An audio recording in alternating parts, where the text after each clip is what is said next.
Well, I said no more live streaming, but I think that would be a mistake since I'm going to be doing some pretty unusual things for myself here. I'm going to go set myself into the bathroom and put my feet into the ice that I finally got the guy to bring. So, nice cold ice. Ooh. Got the bath mat in there by mistake. My feet. Just, sort of talk about things. I think I may lose some toenails. But that's not the worst though. I've lost toenails before. It takes a darn long time for them to grow back, but so I guess what's my impression? Dang, this is a long road. Holy moly. It's so funny though, everyone has an opinion about something that they've never done. So, let me see if I can get this thing off the pole and I get a better view for everybody. Yeah, I think so. Yeah, there we go. Alright, so, how's the light? I'm just going to get my feet to soak in here. I'm going to rehydrate with some caffeine, and I think I'll be feeling better.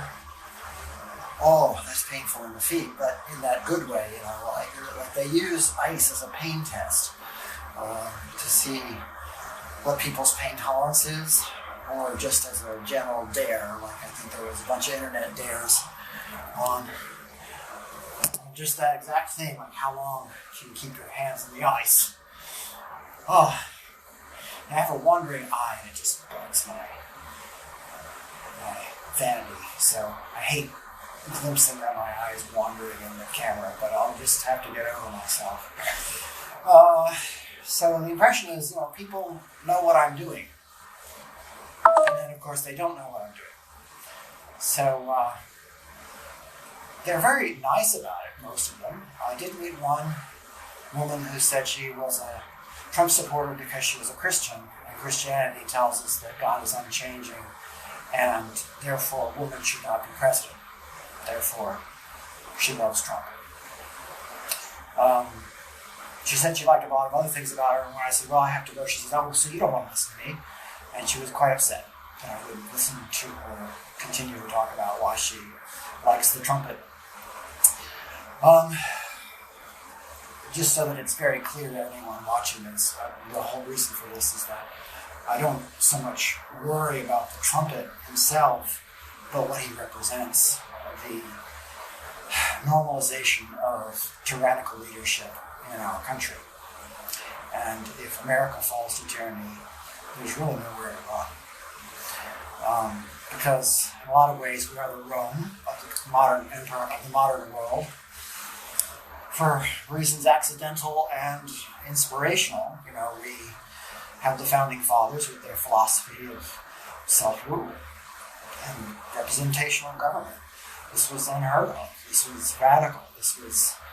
And we got it through a very well-led, well-organized revolution, and then we got down to the nitty-gritties of the ugly politics of the Federalists versus the Anti-Federalists, and we got, the Confederation Papers replaced with the Constitution, and it's, been a bit of downhill since then, but that was incredible what they achieved. And if you look at other things happening at the same time, you had the French Revolution.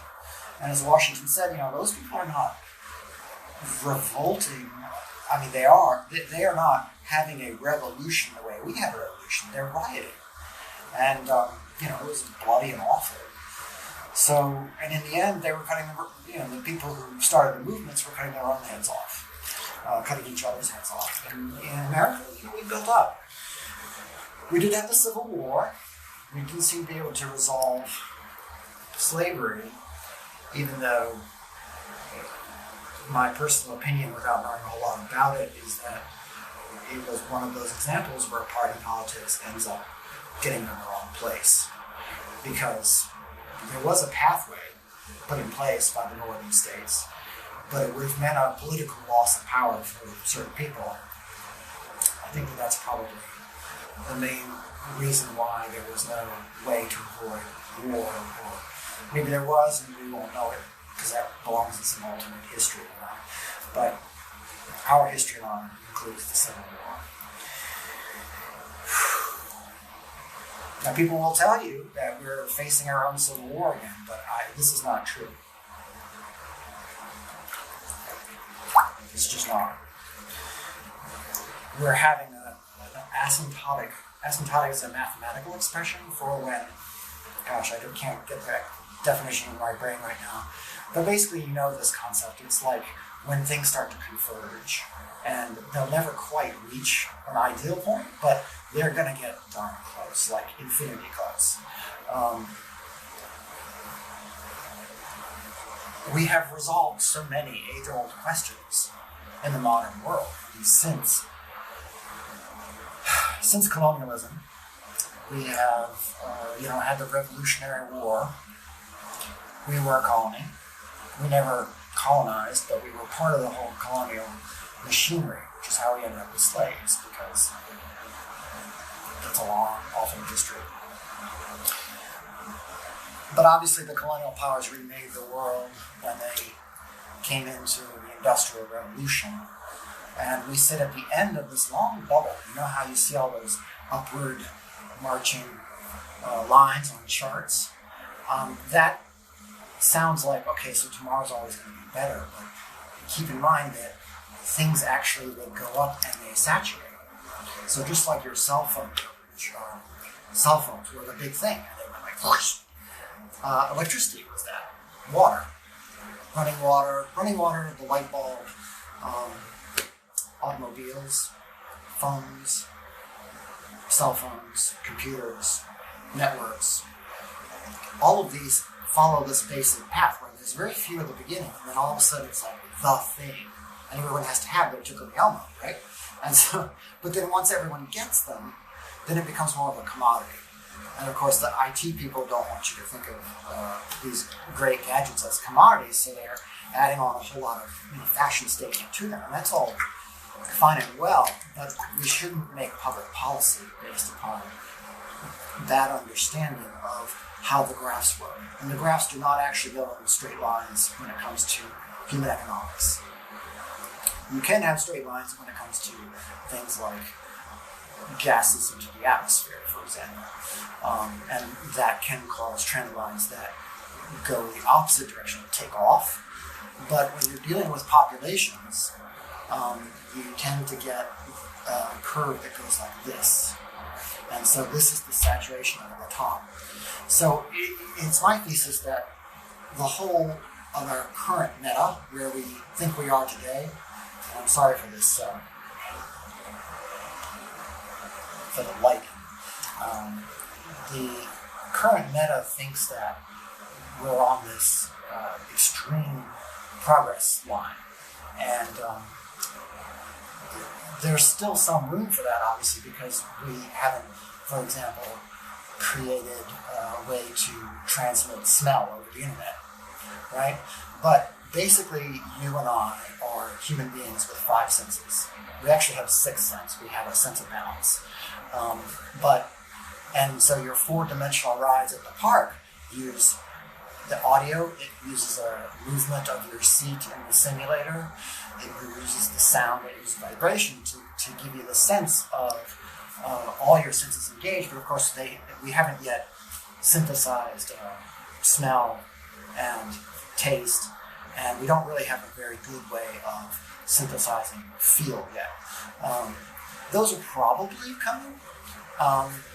Because there may be ways to stimulate them directly into the brain, or just very, very, very clever uses of technology to make those virtual reality suits, like from Player One.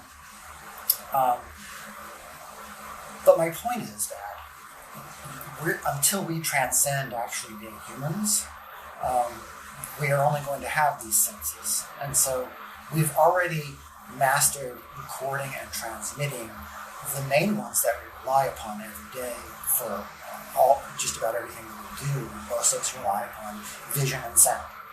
And so with that being mastered already, we've reached one of these points where we're saturated. But people are expecting their return on investment and on where they put their plans for the future to keep going straight up. And that can lead to a sort of desperation amongst all players, well-to-do and not well-to-do, because the not well-to-do know that the well-to-do are going to try to make it up somewhere else, and it's probably on their back somehow. The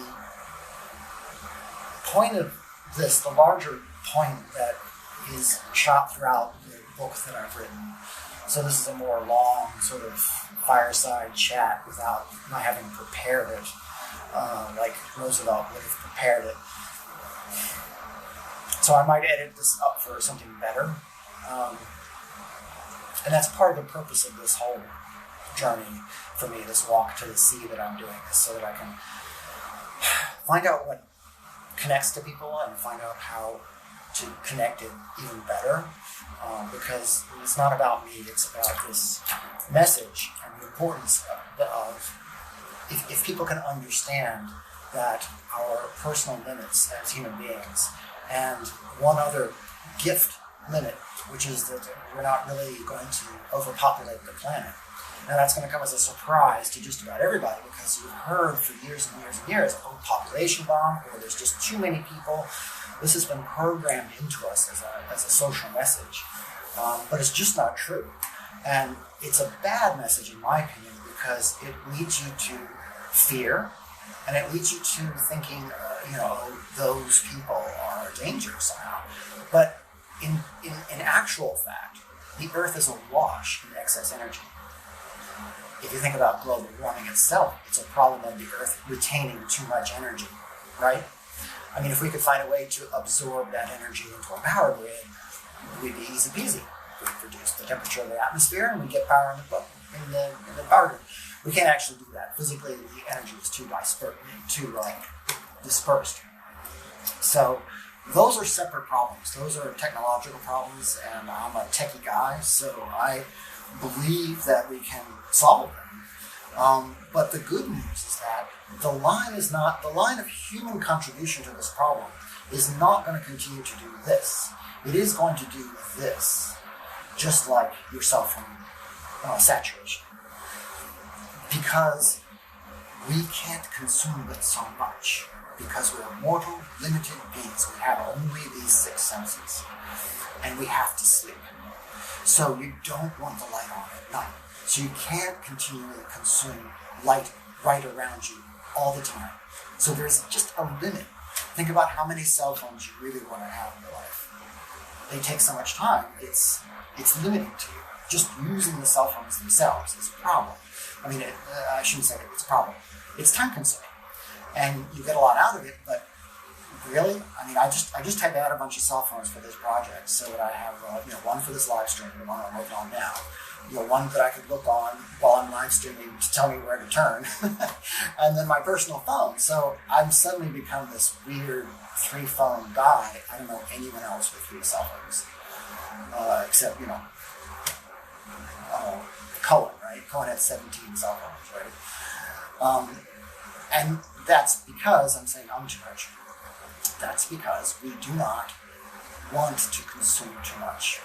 We cannot consume too much. We cannot consume an infinite amount. So if you just put the math together, a limited number of human beings in the world, and a limited amount of consumption per human being, you're actually not going to have too many people. Especially because we know how to build a renewable world for the most energy-consumptive people in the world, and that's ourselves. And we really know that this technology is available, and people are out there hard at work at it, and that's even before they unlock fusion, which is my personal favorite. I think we should be putting military-level grade resources onto fusion research to help the private sector, but also to ensure that once the private sector figures it out, that it becomes a benefit for everyone. Because there are these perverse things. I think the Gates Foundation found that they put all this money and effort into making a certain drug affordable in Africa, and someone gained the system somewhere in the middle, so that the end price stayed the same for the consumer, but someone else in the middle got a windfall profit out of all the having made it much more efficient to make that Bill Gates achieved. So,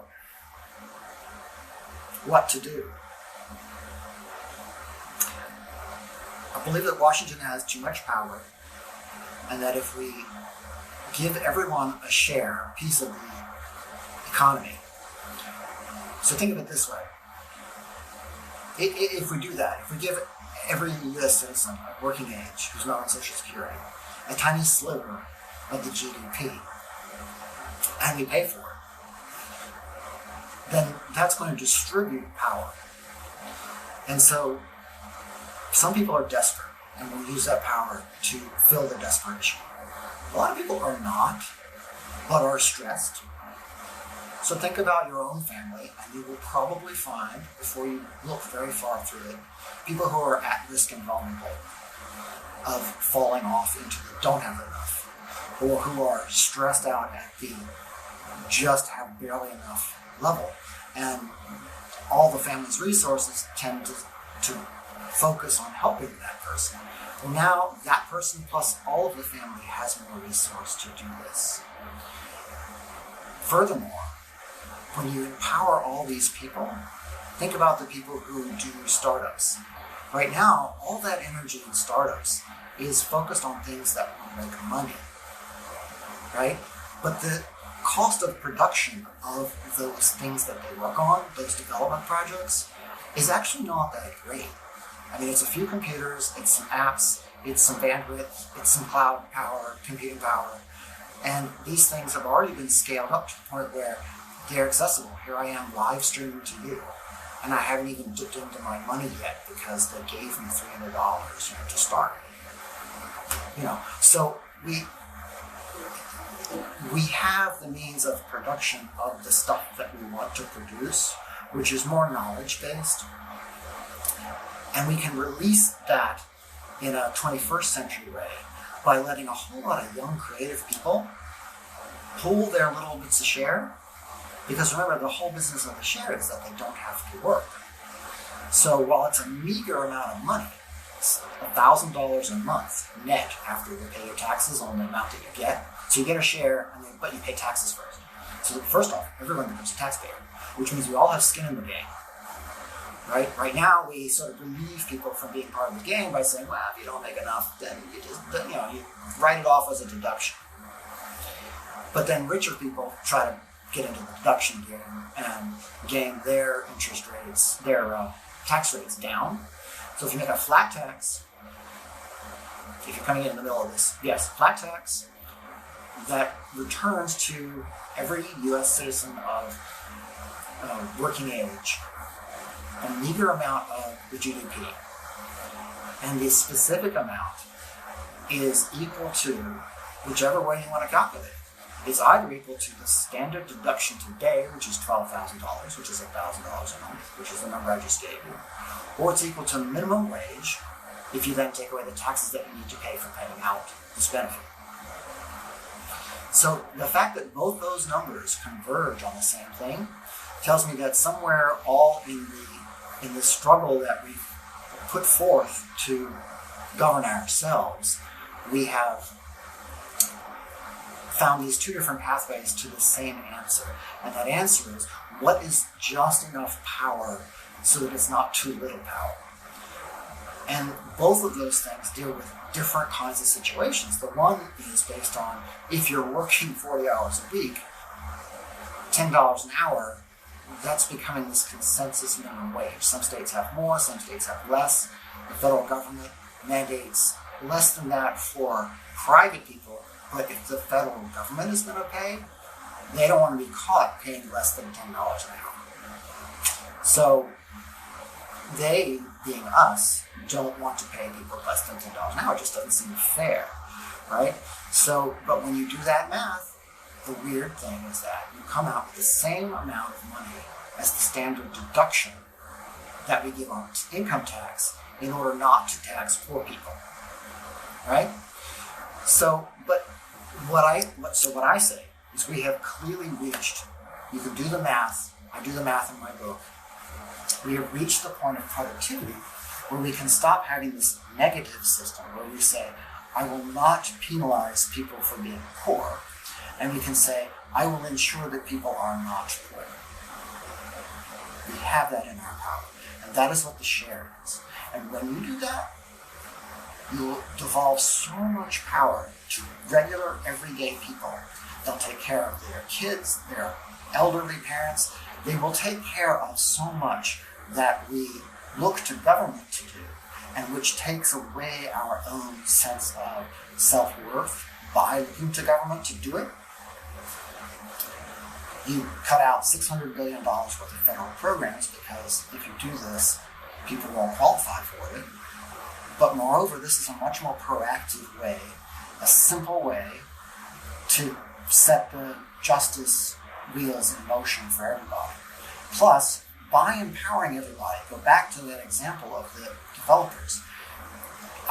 Over and over, I meet these people at shows and just in my life, and they want to make this great thing, but they can't make money at it. And so it doesn't happen. But if their personal need was for basic, taking care of themselves, was something they could meet by shacking up with, like-minded developers, they would do it. The startup will become where 3, 4, 5 smart, creative people get together and go rent a cheap place, get a bunch of equipment, whatever it is they need for their thing, and spend as much time as they need to get it working, to get it right, and to get it out to whoever needs it, but they don't need to make a big profit at it. They'll be happy to just do good. And this is what I'm looking for America. I think that we are there, and unfortunately, separately I should talk about local maximums and how it's so easy to be at the point where it can work, and you make the wrong choices and it doesn't work, and then it can possibly never get there. I'll say that for me. Thank you so much for listening, and I hope this was helpful. God bless America.